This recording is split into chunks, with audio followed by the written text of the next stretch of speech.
Assalamualaikum warahmatullahi wabarakatuh. Perkenalkan, nama saya Nadia Nasrul Syamsi.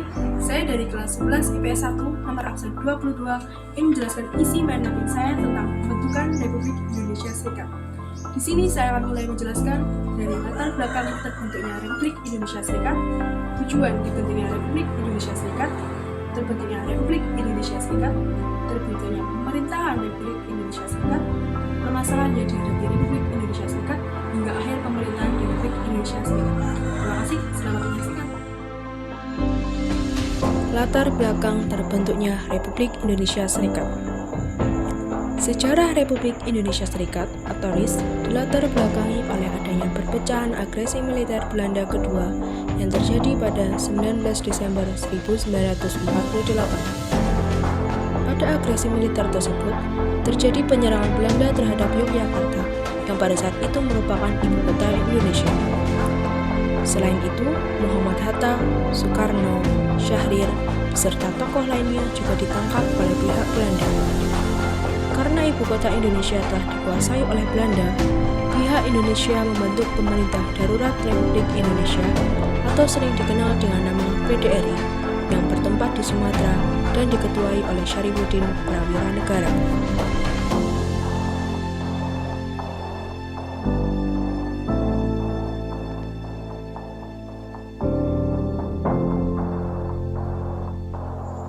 Tujuan dibentuknya Republik Indonesia Serikat. Tujuan dibentuknya negara Republik Indonesia Serikat adalah untuk mengepung dan memperlemah keberadaan pertahanan Republik Indonesia. Dengan terbentuknya negara-negara boneka, Republik Indonesia dan negara-negara bagian akan dengan mudah diadu domba oleh Belanda. Terbentuknya Republik Indonesia Serikat. Wakil-wakil Republik Indonesia berunding dua kali dengan wakil-wakil PFU di Yogyakarta pada 22 Juni 1949 dan Jakarta pada 1 Agustus 1949. Mereka sepakat mengenai aspek-aspek yang terpenting dalam usaha menciptakan sebuah sistem politik baru. Perundingan ini kemudian dilanjutkan ke Konferensi Meja Bundar atau KMB di Den Haag. Konferensi Meja Bundar digelar pada 23 Agustus 1949. Saat itu, delegasi Indonesia dipimpin oleh Muhammad Hatta, sementara dari PFU dipimpin oleh Anak Agung Gede Agung. Pada konferensi itu, dibentuk komisi-komisi yang membahas berbagai aspek dalam rangka serah terima dari Belanda untuk Republik Indonesia Serikat dan persiapan pembentukan Uni Indonesia Belanda. Pada saat konferensi Meja Bundar berlangsung, konferensi inter-Indonesia juga dilangsungkan di Belanda guna merumuskan Konstitusi Republik Indonesia Serikat sebagai bentuk tindak lanjut perundingan di Yogyakarta dan Jakarta. Pada 29 Oktober 1949, Piagam Persatuan Republik Indonesia Serikat berhasil ditandatangani oleh 16 perwakilan masing-masing wakil negara bagian dan dari daerah otonom.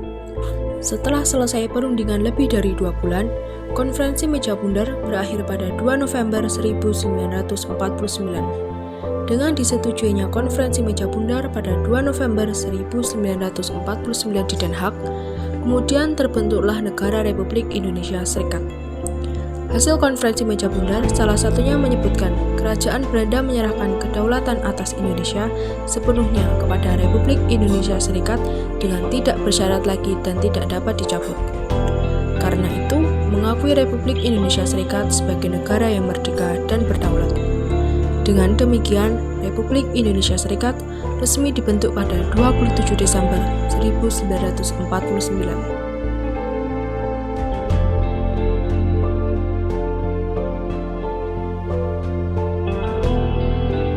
Terbentuknya pemerintahan Republik Indonesia Serikat. Republik Indonesia Serikat terdiri dari 7 negara bagian dan 9 daerah otonom dengan masing-masing mempunyai luas daerah dan jumlah penduduk yang berbeda. Ketujuh negara tersebut adalah 1. Republik Indonesia, 2. Sumatera Timur, 3. Sumatera Selatan, 4. Pasundan, 5. Jawa Timur, 6. Madura, dan 7 negara Indonesia Timur. Sedangkan 9 daerah otonom yang dimaksud adalah 1. Riau, 2. Bangka, 3. Belitung, 4. Kalimantan Barat, 5. Dayak Besar, 6. Banjar, 7. Kalimantan Tengah, 8. Kalimantan Timur, dan yang ke-9 adalah Jawa Tengah.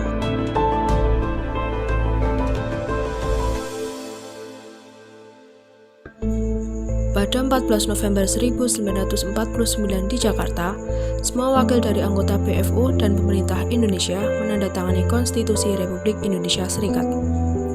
Saat sidang pleno Komite Nasional Indonesia Pusat, banyak anggota sadar pembentukan Republik Indonesia Serikat sebenarnya merupakan penyelewengan terbesar proklamasi kemerdekaan. Meski demikian, Komite Nasional Indonesia Pusat menyadari tidak ada jalan lain selain menerima semua naskah yang dibuat oleh Konferensi Meja Bundar di Den Haag. Ditambah lagi, naskah Konstitusi Republik Indonesia Serikat yang tidak bisa dirubah sedikitpun, sehingga mereka hanya harus menerima dan mengesahkannya saja. Pada 16 Desember 1949 di Yogyakarta, Panitia Pemilihan Nasional Republik Indonesia Serikat memilih Soekarno menjadi Presiden Indonesia Serikat pertama, dan peresmiannya dilakukan pada 17 Desember 1949. Komite Nasional Indonesia Pusat atau KNIP kemudian mengangkat Mr. As'ad Datuk Mudo, Ketua KNIP, sebagai pemangku jabatan Presiden Republik Indonesia. Dengan demikian, Mr. As'ad de facto Presiden Republik Indonesia kedua yang memegang jabatan ini hingga dibubarkannya Republik Indonesia Serikat pada 17 Agustus 1950.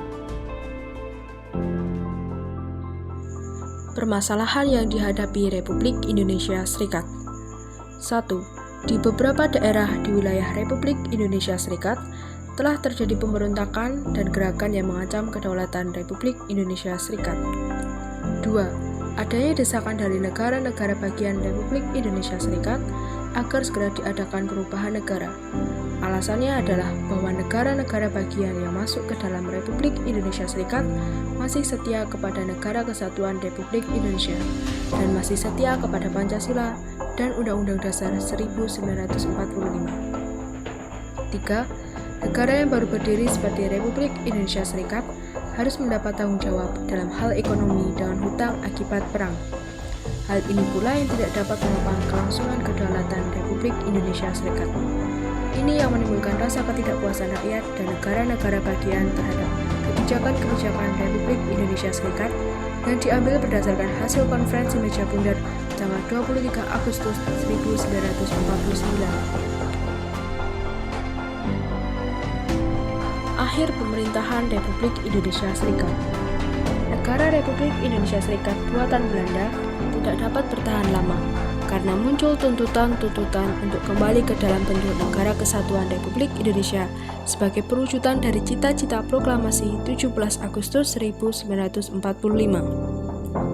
Setelah diadakan konferensi antara pemerintah Republik Indonesia Serikat dan Republik Indonesia untuk membahas penyatuan negara, pada tanggal 19 Mei 1950, pemerintah Republik Indonesia Serikat dan Republik Indonesia menandatangani piagam persetujuan pembentukan Negara Kesatuan.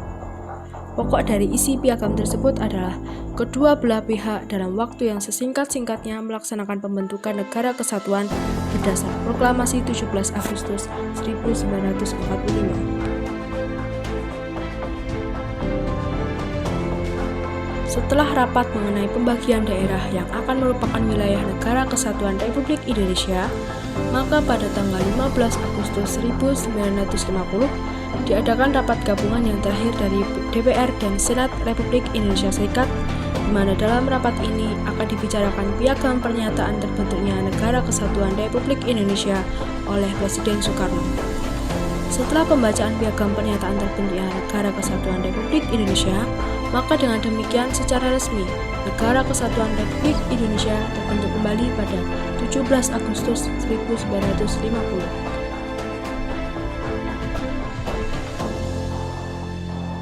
Terima kasih sudah menonton video saya tentang pembentukan Republik Indonesia Serikat. Kurang lebihnya mohon maaf. Wassalamualaikum warahmatullahi wabarakatuh.